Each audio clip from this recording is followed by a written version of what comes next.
Olá, bom dia, boa noite, boa tarde, boa madrugada. Seja bem-vindo ao canal.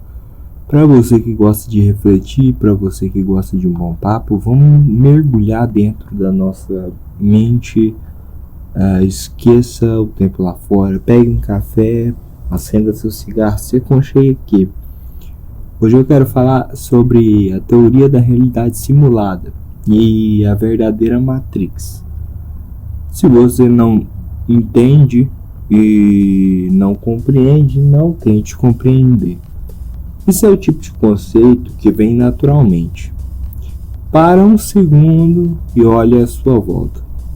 Tudo o que a gente vê, toca, sente, parece sólido, parece real.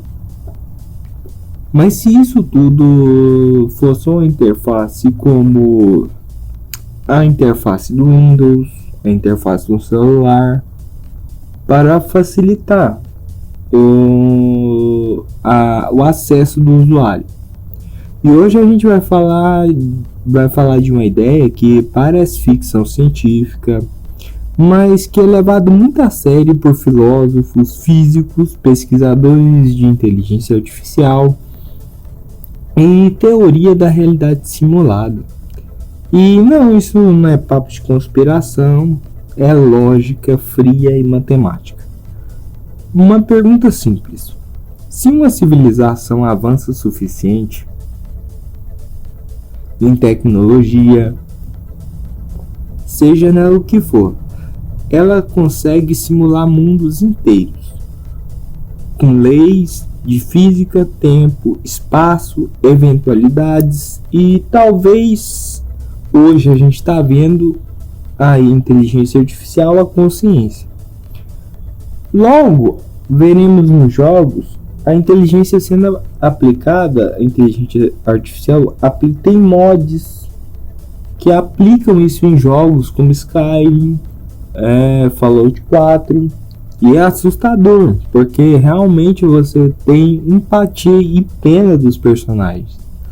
Agora isso vai ser aplicado em jogos nativamente.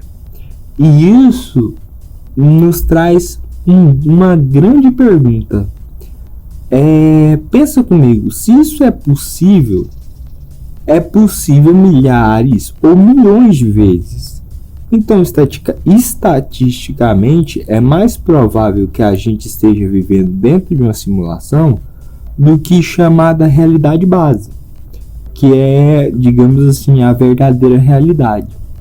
Ou talvez essa realidade base, no meio de tantas, já tenha se perdido e a gente seja só o eco do que sobrou.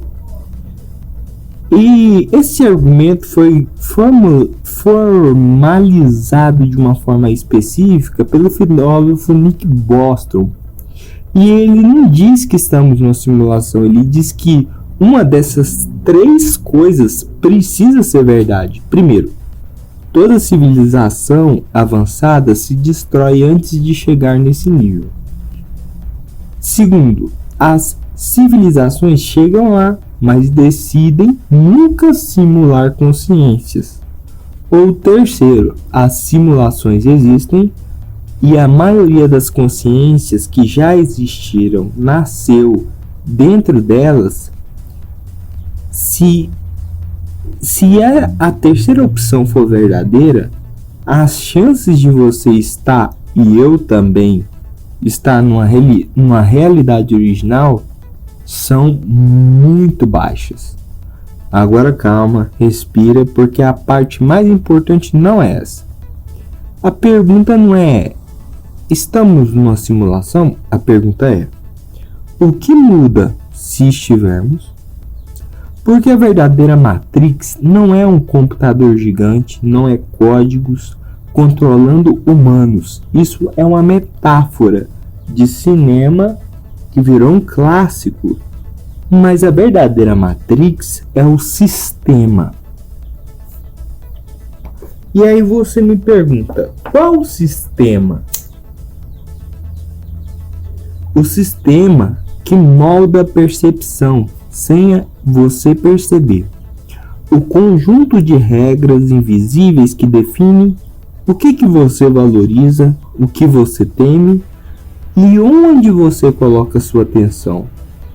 Dinheiro, status, medo, comparação, constante distração infinita.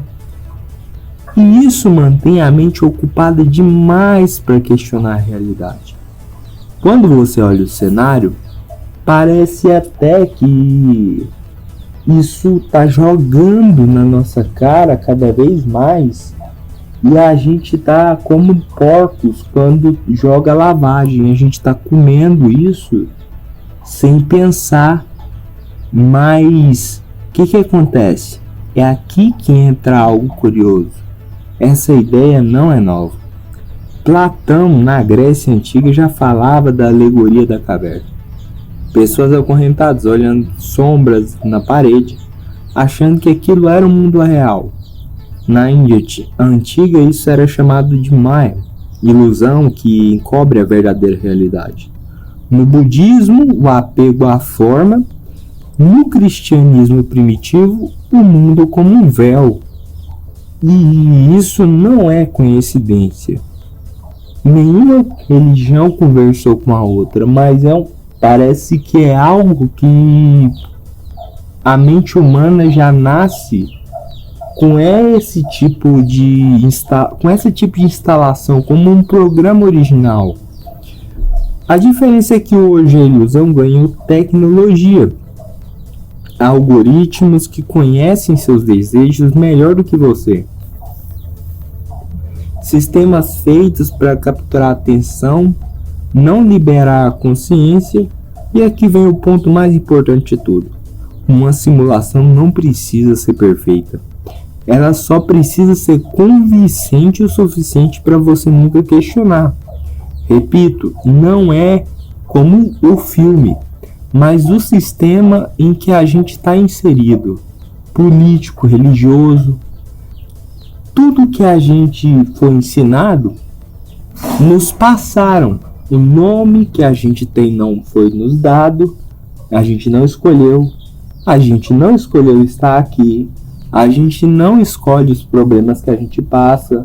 A gente não controla o dinheiro, na questão de que o dinheiro é só papel e ele depende de crédito da maioria para valer o que vale. Não existe mais lastro de ouro. Tudo é significado. Se você tem uma verdade, seja ela política ou religiosa, você sabe o quão frágil é. Provavelmente você já se permitiu questionar, mas você voltou atrás, porque não é para qualquer um. Você precisa estar preso fisicamente, basta estar mentalmente ocupado demais com seu trabalho, com as contas. E sabe onde mora o glitch do sistema? A consciência. Quando você começa a observar seus próprios pensamentos, quando você percebe que emoções surgem e passam, e você percebe que você não está no controle. Quando você percebe isso, você tem a consciência de que você é apenas um observador. Você sente fome e você reage ao corpo dando comida, mas nunca fica satisfeito. Quando você sente tristeza, você entorpece com álcool ou algo do tipo que tenta tirar a tristeza, mas nunca deixa sentir. E você sente o instinto de se reproduzir, e então você cria as convenções sociais, como o casamento, que foi criado na Idade Média para unir reis, e isso se perpetua até hoje e é visto como um valor. Exemplo, família. Eu não estou aqui querendo falar para qualquer um, apenas para você que aguenta pensar dessa forma.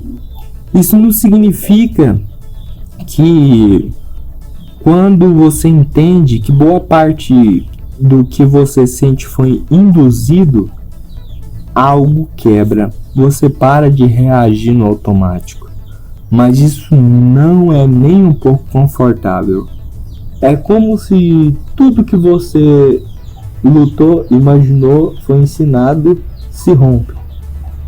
Se você conseguir sobreviver pela fase onde você começa a andar em algo que você não compreende, você se sente perdido. Mas aí que tá o ponto, você começa a acordar e virar uma espécie de iluminado. As religiões, elas falam verdades que a gente não compreende, mas iluminado é uma metáfora para seres humanos que compreendem que aqui os valores não são reais. A sociedade, ela é um sistema político moldado e não tem como sair desse sistema.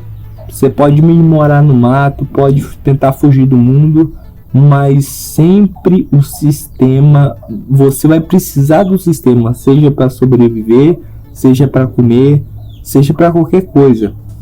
Mas como a gente lida com isso? Mesmo que isso tudo seja uma simulação, o jogo continua valendo. Dor dói, alegria é real. As escolhas têm consequência. A diferença é que você deixa de ser apenas um personagem e vira um jogador. É aí que o jogo muda.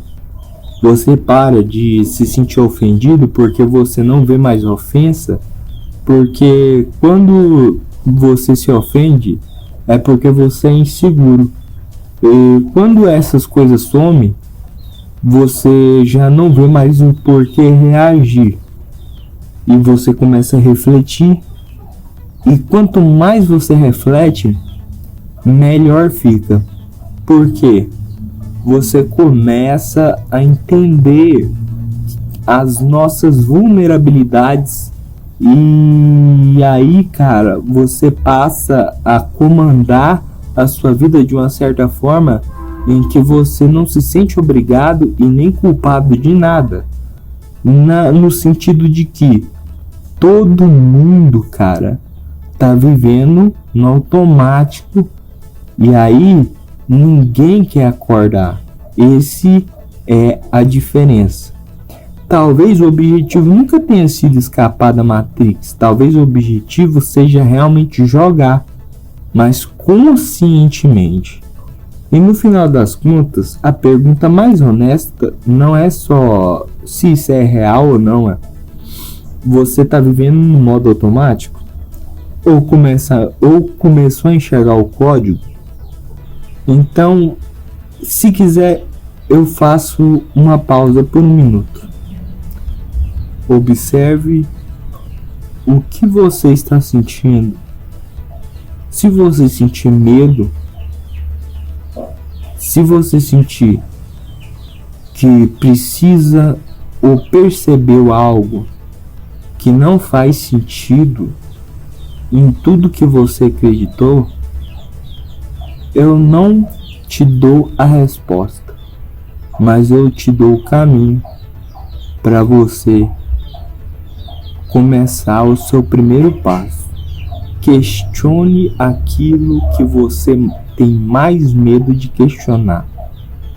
Faça esse questionamento, reflita sobre ele, e aí você vai começar a despertar.